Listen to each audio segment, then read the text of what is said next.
अज बाबा सिंध कामेड़ हैदरबग जतोई जी वर्सी जी जेका सदारत है वह कामरेड जी तस्वीर खां जेका उहा कराई थी। कामरेड असां में मौजूद है, वर्सी जी सदारत भी पान कामरेड ही करे पियो। कामरेड के भेटा तौर कई उर्दू शायर जो ही सिठूं आहिनि जेके मां कामरेड जे नाले करणु चाहियां। अजीब आदमी था वो, अजीब आदमी था वो, मोहब्बतों का गीत था, बगावतों का राग था। कभी वो सिर्फ फूल था, कभी वो सिर्फ आग था। अजीब आदमी था वो मुफलिसों से कहता था कि दिन बदल सकते हैं। वो जाबरों से कहता था तुम्हारे सिर पे सोने का जो ताज है वो कभी भी पिघल सकता है। वो बंदिशों से कहता था मैं तुमको तोड़ सकता हूँ। वो सहूलतों से कहता था मैं तुमको छोड़ सकता हूँ। हवाओं से कहता था मैं तुमको मोड़ सकता हूँ। वो ख्वाब से भी कहता था कि तुझको सच करूँगा। वो आरज़ुओं से कहता था मैं तेरा हम सफ़र हूँ, तेरे साथ ही चलूँगा मैं। तू चाहे जितने दूर भी बना ले अपनी मंजिलें, कभी नहीं थकूँगा मैं। वो ज़िंदगी से कहता था कि तुझको मैं सजाऊँगा। तू मुझसे चांद मांगेगा, मैं चांद लेके आऊँगा। वो आदमी से कहता था कि आदमी से प्यार कर, उजड़ रही है बेज़मी, कुछ इस ज़मी को श्रृंगार कर। अजीब आदमी था वो, अजीब आदमी था वो ज़िंदगी के सारे गम, तमाम दुख, हर एक सितम से कहता था मैं तुमसे जीत जाऊंगा, कि तुमको मिटाई दूंगा।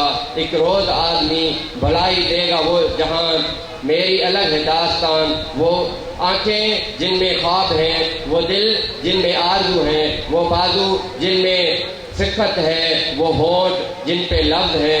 वो रहूँगा उनके दरमियान कि जब मैं बीत जाऊँगा। अजीब आदमी था वो, अजीब आदमी था वो। आऊँ प्रोग्राम की कार्रवाई के अॻिते वधाईंदे हींअर दावत ख़िताब ॾींदुसि कॉमरेड नज़ीर हुसैन हैदरी के फर्जंद कॉमरेड ज़हीर हुसैन हैदरी साहब के उहो चरियां खां मुखातिब थिए। कॉमरेड ज़हीर हुसैन हैदरी साहब।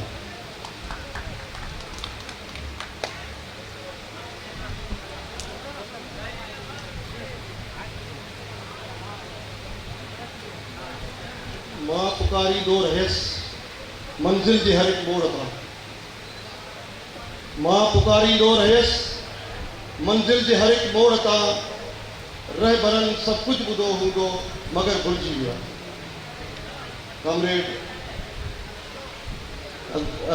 समर हैदर जतोई ऐं इन सथ में जेके बि कॉमरेड हैदर बख्श जतोई जा सभई आशिको, अस्सलाम वालेकुम।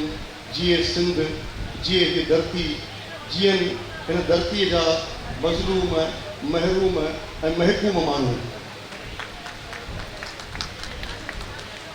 मुझी या खुशनसीबी है, मुझी या सआदत है जो ऐं सम्झां थो त जॾहिं खां मूं होश संभालियो आहे वर्से जो सिलसिलो ऐं सम्झां थो त नंढे हूंदे खां वठी मूं का बि अहिड़ी वर्सी न आहे जंहिंमें शरीक न थियो हुजां। पोइ चाहे उहो अलामा ज़हर जतोई जो ज़मानो हुजे या अज़हर जतोई जो ज़मानो हुजे। मज़हर जतोई, अज़हर जतोई ऐं हाणे असां वटि कॉमरेड समर हैदर जतोई। हक़ीक़त में इन में शिरकत करणु को थोरो कोन्हे, को एहसान कोन्हे, पर आऊं इनखे इन में शिरकत करणु पंहिंजे फ़र्ज़ खे फ़र्ज़ सम्झां थो। हिकिड़ी शइ हूंदी आहे जेका मुस्तहब हूंदी आहे, हिकिड़ी फ़र्ज़ हूंदी आहे। फ़र्ज़ खे छॾे कोन थो सघे, ही फ़र्ज़ आहे हिन में शिरकत करणु। इन करे बि जो मुंहिंजो वालिद डॉक्टर नज़ीर हुसैन हैदरी जेको हैदरबग जतोई जो साथी हो, बाहबेली हो ऐं हुन सां गॾु सियासत में, जेल में, रेल में, हर जगह ते गॾु हो ऐं उन जे रत में इहा शामिल आहे त उहो रत हैदरबग जतोई जे रत सां बाक़ाइदा ॾाढा पोइ करे ऐं बाहबेली थी वञे। हैदरबग जतोई जी सियासत जेका हुई अॼु वारी सियासत न आहे। अॼु जी सियासत जेका वापारी सियासत आहे, अॼु जी सियासत जेका इन्वेस्टमेंट जी सियासत आहे, जेको सोचे थो त कहिड़ी पार्टी में वञा ऐं उन पार्टी में हेतिरी मूड़ी लॻायां त वरी उन खां पोइ केतिरी मूंखे ॾहूं पजाउण मूंखे केतिरो मिले, चाहे पैसनि जी सूरत में, इक़्तिदार जी सूरत में, प्रोटोकॉल जी सूरत में। अॼु जी सियासत में वञण खां अॻु में हर कोई इहो सोचे थो, मगर हैदरबग जतोई सां गॾु जेके साथ ॾिनऊं उन्हनि इहो सोचियो पिए त असां हिन सां गॾु रही केतिरी मज़लूमनि जी मदद करियूं, जेलनि में वञूं, रेस जा चाहे केतिरी मुश्किलातुनि में वञूं, तकलीफ़ुनि में वञूं, बुख सहूं, मगर हैदरबग जतोई जो साथ इंसानियत जो साथ आहे, शराफ़त जो साथ आहे, इंसानी हमदर्दी जो साथ आहे। इन करे हैदरबग जतोई सां गॾु जेके बि साथी हुआ उन्हनि चाहे कहिड़ो वक़्तु हो, चाहे उहे हारी अदालतूं हुयूं, हारियुनि जी बटई जे लाइ वञी वञी हक़नि बटई करे हारी अदालतूं क़ाइमु करे ऐं हारियुनि खे हक़ ॾियारिया, उहे माण्हुनि जा साथी हुआ। अॼु न उहे लीडर आहिनि, न उहे साथी आहिनि, न उहा शइ आहे, मगर वरी बि सलाम आहे हैदरबग जतोई जे खून खे, उनजे रत खे, उनजे नस्ल खे, उनजे नस्ल जे तसलसल खे। वो तसलसल हले पियो, गुरबत है परवाह ना है, मुश्किलातूं आहिनि परवाह ना आहे। आम माण्हू जेको आहे उहो डंडोरे ते नचे थो, उहो गोल दबके धमाके ते नचे थो, उहो पैसनि ते नचे थो, मगर वरी बि हैदरबग जतोई जी सियासत जे हवाले सां उनजो ख़ानदान अॼु समर जतोई जेकॾहिं उन साॻे ॾींहं खे उन लाट खे खणी वरी हले थो, परवाह न आहे, इक़्तिदारी सियासत न आहे, मगर उहा शमा ॿरे पई, उहा लाट ॿरे पई, उन लाट खे जेकॾहिं समर ज़िंदा रखे थो, इहो वॾो कमाल थी आहे।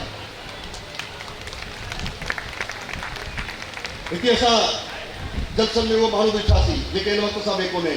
रस्तबश पली जो जॾहिं जलसन में आयो, हई बलोच जॾहिं आयो, उहे बि असां ॿुधासीं, कामरेड मीर मोहम्मद खे ॾिठोसीं, अहिड़े नमूने सां सभिनी जूं तकरीरूं ॿुधियूंसीं। ऐं हिन वक़्तु बि हाणे ॾिसूं पिया त असांजे सियासतदाननि में वॾा नाला आहिनि, उन्हनि जो आस्ते आस्ते उहे बि जेको पोइते पिया अचनि। हैदरबग जतोई वॾो माण्हू हो, मूंखे अंदाज़ न वञा थो जल्दी सो, पर ॻाल्हि इहा आहे, ऐं फ़क़ति आख़िर में इहो चवंदुसि त असां हैदरबग जतोई जो एहसान आहे हारियुनि ते एहसान आहे, जंहिं असांजे हारियुनि खे बि इहा ख़बर न आहे त असांजो मौसम केरु आहे। ख़ासि ॻाल्हि इहा आहे त हैदरबग जतोई हारियुनि खे अधु बचाई ॾिनी, सिंध जे हारियुनि खे ख़बर न आहे त असांजो मौसम केरु आहे, उन में असां अञा कामयाबु कोन थिया आहियूं। ऐं फ़क़ति समर हैदर खे चवंदुसि ऐं ॿियनि दोस्तनि खे, हारी तहरीक वारनि खे, त दोस्तो हिन साल खे हैदरबग जतोई जी मुहिम जो साल, साईं ॻाल्हाए वठो, तव्हां ॻाल्हाए वठो, आख़िरी ॻाल्हि तव्हां ॻाल्हाए वठो। ऐं फ़क़ति हिकिड़ी तजवीज़ ॾींदुसि त आम हारियुनि खे ख़बर न आहे त असांजो मौसम जेको सो हैदरबग जतोई हो, बाबा सिंध असांखे जेको सो अधु बटई वठी ॾिनी, इहो तमामु वॾो कमु कयो टेलेंट शेक जे ज़रिए। त इन करे आम माण्हुनि जे ज़हननि ताईं पहुचण जे लाइ इहा हिकिड़ी मुहिम हलणु घुरिजे, सोशल मीडिया में पॉम्पलेट जी सूरत में। ऐं हिन साल खे उहो उन मुहिम जो साल मल्हाए करे हर जॻह ते, हर शहर में जिते तव्हांजा यूनिट्स आहिनि, उन यूनिट्स में इहा शइ हारियुनि खे घुराए, रुॻो इहो माण्हुनि खे हारियुनि जे ज़हन में विझो त तव्हांजो मौसम हैदरबग जतोई हो, जंहिं तव्हांखे हक़ बची ॾिना आहिनि।